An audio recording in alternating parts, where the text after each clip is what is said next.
So this here is the first lesson that I'm giving you, so you get some background content, so you can, like, even though this is a research report internal, there's still stuff that I'm scaffolding along the way, so that way you understand what you're looking at. So the first thing that I thought would be important to talk about is the validity and the bias, so that way when you're going through your sources, you understand what you're looking at. The main thing for this lesson is I've linked it to my Google site, and I've given you kind of a list of choices. You can do as much or as little as you want, because the main thing I want you to work on is the internal, but I'm mindful that you might need to do some of these activities to understand how to do the internal. So it's however much you feel like you need to do in order to understand validity and bias. So with validity, there's lots of different ways you can think about it. The main one that I kind of use is the CRAP test. I don't know if you've heard of that as like a source thing. So CRAP test is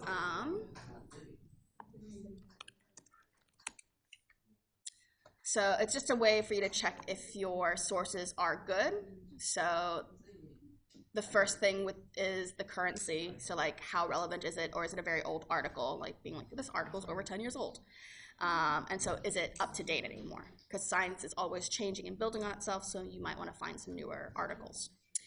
The relevance of what you're talking about, so is it on topic or is it kind of going off on a tangent?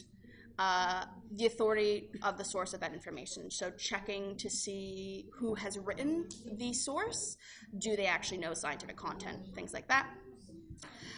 The accuracy of that source, so checking the information that they state and comparing it against other sources to see if they're stating the same thing, because it should have consistency across the scientific community. If not, then it states that something's kind of fishy. And the lastly is like, what is the purpose for it?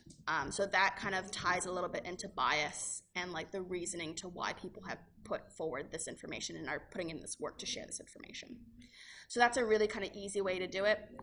There's other things like this website over here on using credible sources, which goes through like some more information on different types of sources, where the material is coming from. So again, if you want to use that as part of your argument, you can. It's really dependent on the rabbit hole you want to go down. So that's the kind of thing about thinking about with validity. The other thing that you need to think about is bias. Bias is not necessarily a bad thing to have when you're looking at your sources, but it's something that you need to be aware of, because it can skew the information that they're giving to you and what they're basically sharing. So they're kind of like maybe cherry picking the information. So for example, if I wanted to look at how we should handle like crime in New Zealand, the Green Party is going to have a very different opinion versus the National Party. Both parties can present information that is valid and correct stats about crime rates and what's the best way to kind of manage it, but they're going to cherry pick the information for their viewpoint. So you have to keep in mind about that bias. So bias, like I said, isn't necessarily bad, but it's something to keep in mind, because it could mean that you're getting a limited scope of the information. Does that make sense? All right. So those are kind of the two things to think about. I have, like I said, 2 videos here that I've provided. This one's a good one to understand false news and how does that misinformation spread. This one here is the dangers of science denial, so understanding why is it important that we actually believe and understand science.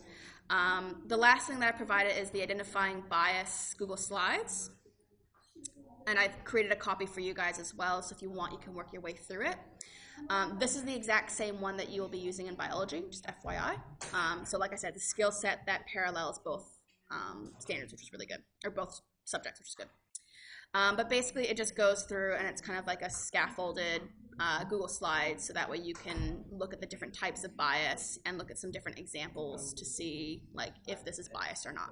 So it's just to help give you that skill set, and like I said, feel free to do as much or as little as you want to make sure you understand what bias is. You also might want to use this in different points of your internal, so maybe you want to start by just doing some researching and understanding what plastics in oceans are, and then once you actually start your report, you might then want to do some more understanding on bias and validity when you have to write that section of the report. So it's really up to you how you want to work on it. I want to give you guys that freedom to kind of do what works for you and how you want to get started. All right, so the plan is for like the bias and validity stuff is today and tomorrow's kind of lesson, or you can work on your internal, that's fine with me. And then next week I'll go into some more of the theory on what plastics are, how do they break down, how does it get into the ocean, that sort of stuff. So giving you a little bit of teaching to help as well. Cool. All right, questions, concerns, comments? All right, if you guys look on Google Classroom, you guys actually have heaps of time to work on this assessment. Not to say that you should put it on the back burner and ignore it, but I'm trying to time it with these guys and their titration. So it's the 16th of June. Cool, but I'll be checking on it obviously every day with you guys, seeing what you guys have gotten done. You guys obviously have a logbook, so I can check to see if you're getting things done. And we can do checkpoints along the way. Cool. All right, out to it. Time's yours.